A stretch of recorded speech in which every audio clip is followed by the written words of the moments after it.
السلام عليكم ورحمة الله وبركاته. اللهم صل وسلم وبارك على سيدنا محمد. يا مساء الفل على عيونكم، ازيكم حبايب قلبي؟ عاملين ايه؟ يا رب تكونوا بخير، يومكم كله خير وفرحة وبركة.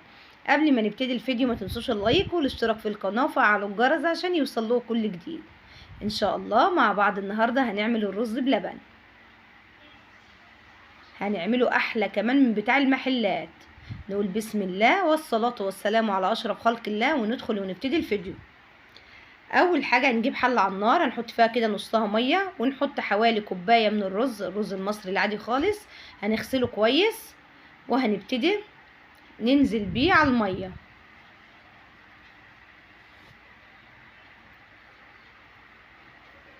هنسيبه بقى ياخد معانا كده غلوتين،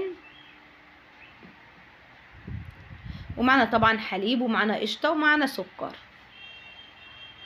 اول ما هيبتدي يغلي معانا اي ريمه او اي حاجه على وش الرز نبتدي نتخلص منها.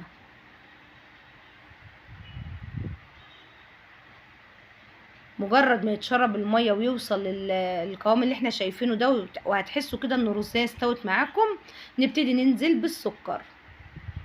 سكر حسب الرغبه، يعني مثلا لو انتوا عايزين مسكر قوي او يعني سكره اقل، حسب ما تحبوا حطوا السكر بتاعكم. هنبتدي ننزل بقى بحوالي لتر ونص كده من الحليب. معانا كمان معلقتين من النشا، حاطينهم في حوالي ربع كوبايه ميه كده ونص كوبايه ميه، مقلبينهم كويس. مجرد ما هتغلي معانا والقوام بتاعه يوصل للقوام الكريمي هننزل بايه، يعني مجرد ما يغلي ويوصل للقوام الكريمي هننزل بمعلقتين من القشطه اللي عينهم برضو من على وش اللبن، معلقتين كبار كده. في الوقت ده نقفل البوتاجاز ونبتدي نقلب القشطه في الرز بلبن بتاعنا. طريقه سهله جدا، بيطلع معانا الرز يا جماعه طعم معلقتين القشطه دي بيودوه لحته تانية خالص.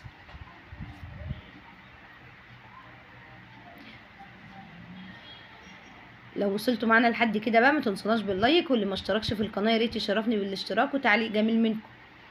بكده بقى اللبن بتاع الرز بلبن بتاعنا هيكون جاهز. نبتدي نجيب الاطباق بتاعتنا او الكاسات زي ما تحبوا ونبتدي نغرف الرز بلبن. طبعا قبل ما تحطوه في التلاجة نبتدي نسيبه يهدى خالص ويبرد معانا، عشان يديكم الوش اللي هو المكرمش بتاع المحلات ده لازم يبرد تماما بره قبل ما تحطيه في التلاجة.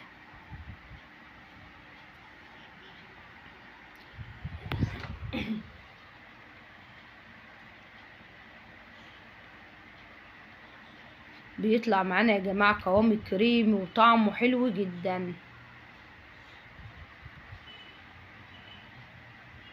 بنهرب بقى كل الاطباق. لو تحبي تسيبيه ساده مفيش اي مشاكل، عايزه تحطي زبيب او جوز هند زي ما تحبي، في جميع الاحوال طعمه هايل.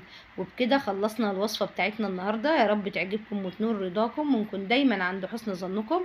انتظروني بقى في فيديو جديد ووصفه جديده، واسيبكم على خير واشوفكم على الف الف خير، واقول لكم السلام عليكم ورحمه الله وبركاته. دمتم في امان الله ورعايته، مع السلامه.